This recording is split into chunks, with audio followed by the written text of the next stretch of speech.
Now that I've mustered up enough strength and courage to do another video blog and just kind of talk about something that is important to me and I've learned over the years, the significance in regard to like my healing and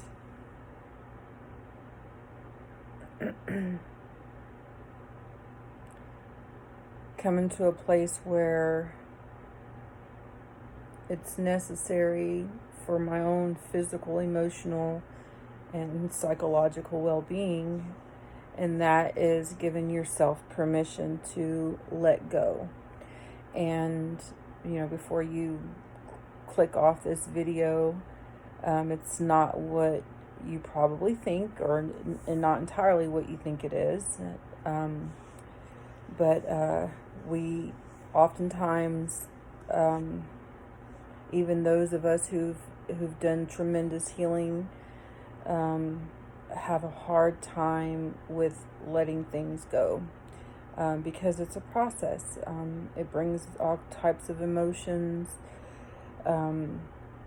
It all comes back to the trauma and the things that we've faced in life, being traumatic events or things that affect us. All types of different emotions are involved. Love, hate, anger, sadness. All of these things are part of the process of letting go. And, oftentimes when we've been hurt so much, it's hard to let those things go. And I'll use a reference, and it's kind of silly, and I can use it as a reference because I've watched the series about 6 times, and that is the Vampire Diaries. In that show, a one of the vampires has the ability to shut off their emotions. And it's frowned upon because when they come to a place where they're like completely like self-sabotaging, they're going after and they're killing people left and right, they're running, they're just vicious vampires. If you can think of a vampire, you can imagine what it'd be like. They're constantly after blood, they're constantly after just anger and meanness and killing and violence, and they can turn off their emotions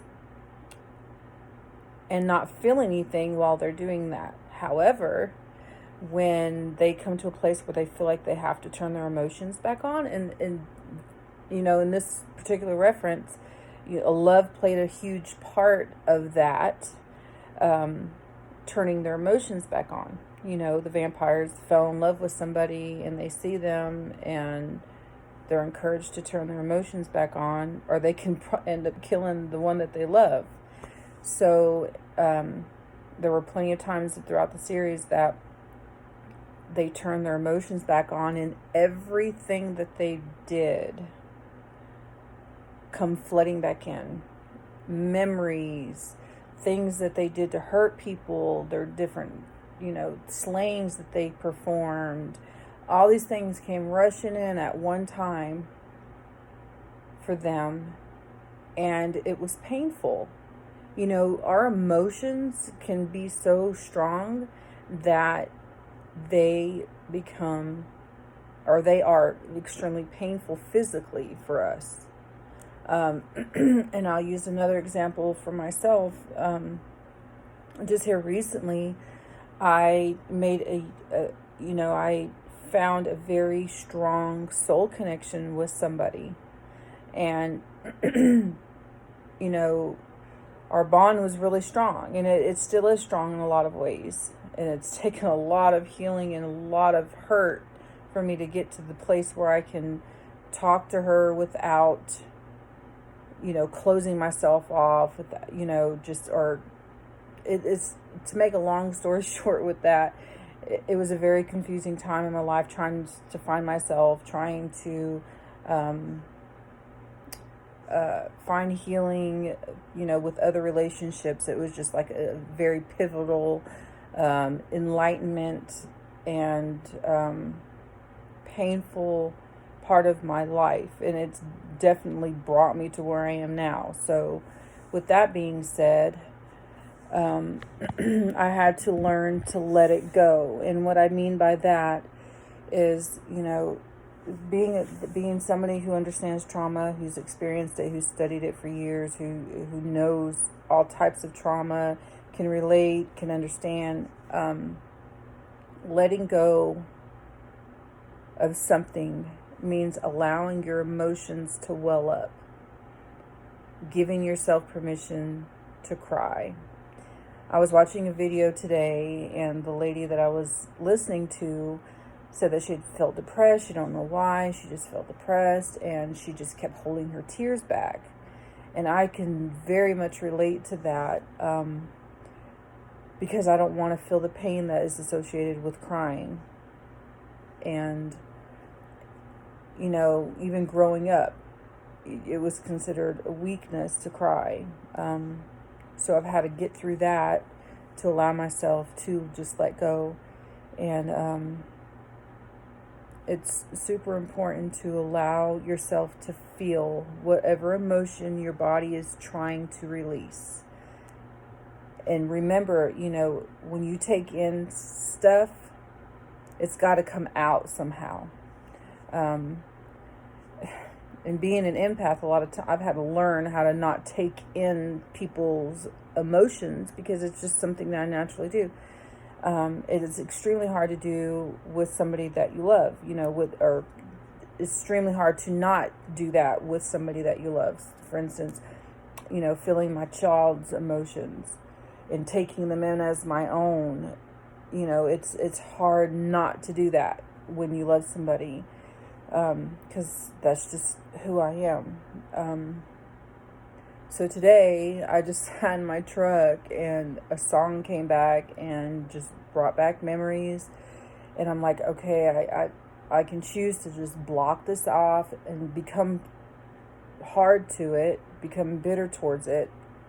But I realize that is not going to make it go away. That is not going to stop it from coming back.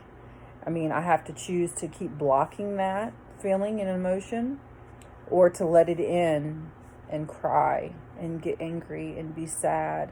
And the more you do that, it's kind of like, what's the word I'm looking for? My mind just went blank. It's kind of like exposure therapy for those who suffer from trauma, from a traumatic event, a PTSD, someone who has PTSD. Your exposure to whatever causes a certain emotion, the more you do it, the more healing you get in that area. So for me, listening to this particular song over and over and allowing myself to cry, allowing myself to feel those emotions, eventually, over time, listening to that song, I can look back at, the happiness that it once brought me, and the lesson that I learned from that memory, and how I can continue healing, by listening and sharing that with everybody to help them to do the same thing. So allow yourself to let things go. In regard to, when you hear let it go, you're thinking of like people, that too is important. When you really love somebody, and you have trust that if they're meant to be in your life, it's okay to let them go. Because maybe they're not meant to be in your life at this particular time. Maybe they're meant to show you a lesson to help you with yourself. Maybe they'll come back around and be a better person, or maybe you'll come back around and be a better person for them. It's okay to let go, and it hurts. It's a painful process. Allow yourself to feel, allow yourself to get angry, because when you hold those emotions inside, it's self-destructive. It's physically, it'll physically make you sick. People have ulcers because of that. Emotionally, I mean, it'll just well up and well up and well up, and you'll get angry, and you'll project it onto other people that love you, and you'll hurt them. It's just that vicious cycle again.